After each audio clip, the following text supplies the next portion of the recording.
time I'd like to welcome Glendon Rand to the podium.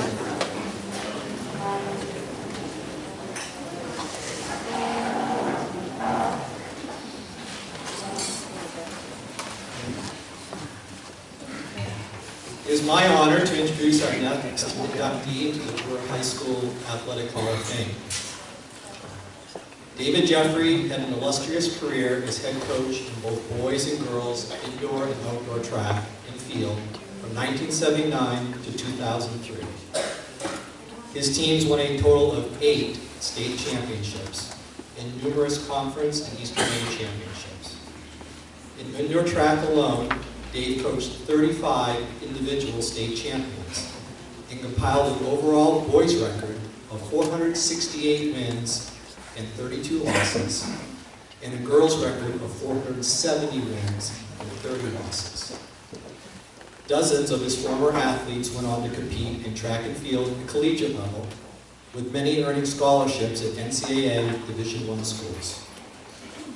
Perhaps less well known are the former athletes that Dave coached who went on to become track coaches themselves, from the youth and middle school level to the high school and collegiate level. When Dave retired from coaching, he had been coaching for 24 years. At the time, longer than any coach in the history of Brewer High.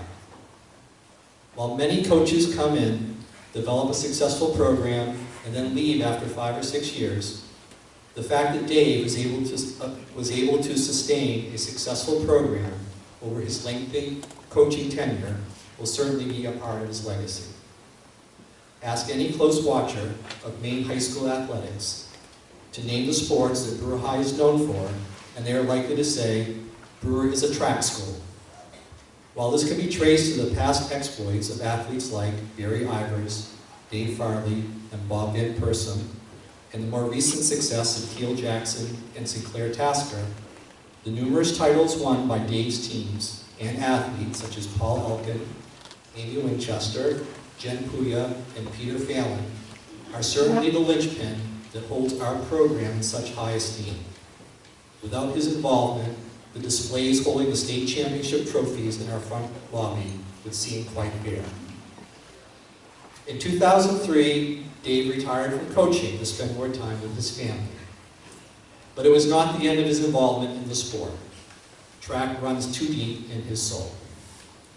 Dave has been the meet director of the Eastern Maine Cross Country Regionals for almost 30 years, and is the state meet director every other year. His meets are impeccably organized, and the athletes, fans, and coaches are treated to a first-class experience. Dave's current passion is Brewer Timing Services, a company that provides precision timing using state-of-the-art Finish Links cameras. This is the same equipment used by USA Track and Field in the Olympic Games, and was invented by Brewer High grad Doug DeAngelis, a former athlete of Dave's. Brewer Timing provides timing and meet management for over 200 meets every year. This has resulted in more efficient meets, fairer results for athletes, and an improved fan experience with scoreboards and live results over the internet. While my comments so far hopefully provide a compelling narrative, I would like to finish with a few personal items. First, Dave Jeffrey is the most competitive person I know. He competes in everything. Dave played soccer, football, basketball, and he ran track in high school and went on to play soccer at the University of Maine. Since he and I have been friends, I have watched him master the following pursuits: men's league, indoor and outdoor soccer, volleyball, badminton, ping pong, ultimate frisbee, road races, skiing, poker, and his latest obsession, disc golf. Basically anything that can be turned into a contest is an opportunity for him to compete. And this competitive spirit infused his coaching and was absorbed by the athletes he coached. I still haven't quite figured out if he has an obsession with winning, or perhaps it's a more healthy drive to do his best. But does it really matter? In the end, he got the most out of both himself and his teams, and everyone learned that they were capable of more than they dreamed was possible. Lastly, Dave understood that competition alone does not sustain and motivate us when the battle being forged is formidable. We need a larger purpose, a family to stand beside us and encourage us. Dave brought this family dynamic to his teams. He organized team dinners, holiday parties, Super Bowl cook-offs, themed practices, sledding outings, team t-shirt making parties, end-of-season banquets, and more. His classroom was a before-school gathering place for trackies who wanted to hang out and enjoy each other's company. When I talk to former track athletes about their high school experience, it is the memories of these activities that they cherish the most. And I know he's proud to have his real family with him tonight. His mother, Pat, I don't know if his brother Mike made it, and his daughter, Claire, and son, Ben. Ladies and gentlemen, Brewer High Athletic Hall of Fame inductee, Mr. David Jeffrey.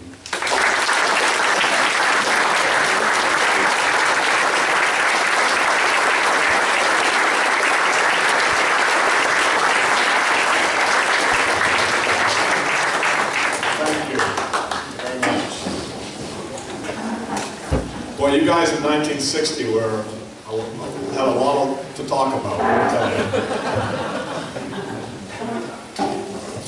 I'd like to thank Dave Utterback for putting this together. It was your vision that did this, and the Hall of Fame committee. I moved to Brewer, and actually I moved to Orrington in 1970. What a great time to move to this area. My father worked for the Boy Scouts, and so I kind of grew up in a Boy Scout family. Do your best, learn a skill, teach a skill, practice a skill. Every single summer, till I was 19 years old, I spent at Boy Scout camps. What a rich place to learn how to coach, because that's all you did. And it was ingrained in me. So I moved to Orrington. I had school choice in Orrington. I went over to John Babb's. What a dump.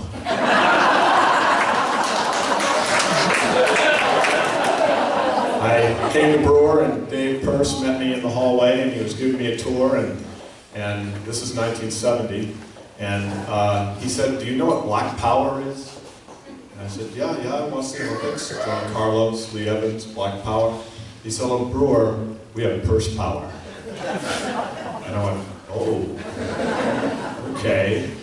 Now what's really interesting about that is while he's having this conversation with me, his daughter-in-law is having a child. And that child's name was Kim. And 17 years later, she led us to 2 state championships, his granddaughter. So it's kind of weird how it works. But I came to Brewer. I had a great experience here. I had great coaches. Ken, congratulations. Jim White, John Norris. My personal favorite was Eric McDougall, who was the track coach. I wasn't very good at anything. I tried hard. I was a little young. I was a 16-year-old senior, so I was a little bit behind everybody else. I ran 4:50 in the mile, which wasn't bad.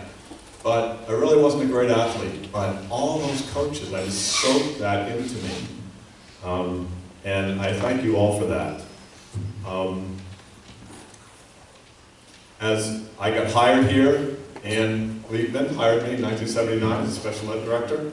She was a special ed director, I was a special ed teacher. And I went in, they had an opening for indoor track. And Bump Hadley was the AD. And I said, "Hey, Bump, you know, I'll apply for the job." And he said, "Oh, thank God, we don't have anybody else."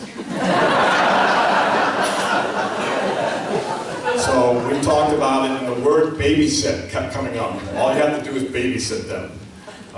That wasn't really what happened. That first team that I had, maybe, you know, you start coaching, and you really don't know anything about anything, and the first team you have is maybe the best team you have in your whole coaching career. And we had this boys team that was just phenomenal. Glendon Rand and Glenn Holyoke and John Condon and Scott Marsters and Paul Elkin. I mean, we had this great team. And we went on to win the Eastern EMITL Championship. We took Chevers right to the end. We were down 1 point going into the relay. We ended up coming second. My first year. How do you top that? But then we started getting some girls, and we got some just great girl athletes. In the 1980s, we basically went through the 1980s unbeaten, the whole decade. We won 5 state championships. We won 8 Eastern Maine championships. It was just an incredible run, and these kids were just fantastic. And I'd have, you know, everybody said, well, you go out and you recruit kids, you get kids from all sport. I never recruited at all. They recruited. I didn't recruit. They just loved to be in the team. We built a family. We did all kinds of things together. Glenn took my story I was going to tell about kids coming down to my room every morning. We did everything together. It was just a great time, the 80s. Little lull in the early 90s, and then, geez, in the mid-90s, we suddenly started getting these athletes again, both male and female. And we won a state championship with the boys, and we won some more state championships in the girls. I wouldn't be here without these great kids that I had the opportunity to work with, to develop, to maybe make them understand that they could do more.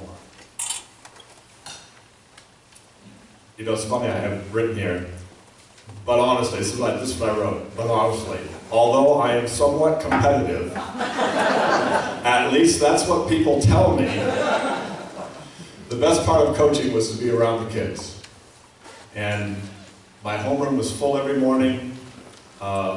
We had track parties, we had track dances, we had Christmas parties. You know, and since I left coaching, that's the thing I miss the most. You know, I did love to coach. I loved all the technicalities of it. I liked out-coaching other coaches. But what I really missed and what I really loved was just that time spent with the kids. I love the fact that when you ran against one of my teams, if you beat us, you were better than us. Otherwise, we were going to beat you. And our kids always ran tough. It was really great to be part of something special. The kids were in a place where they could do their best, where they could get better, where they could grow, where they could experience things and develop into really great people. It was 24 years of ups and downs, joys and tears, celebration and frustration, but through it all, it was the athletes that kept me going. It was always a new challenge, and I'm not talking about winning and losing. It was a challenge of making kids believe in themselves. Thank you.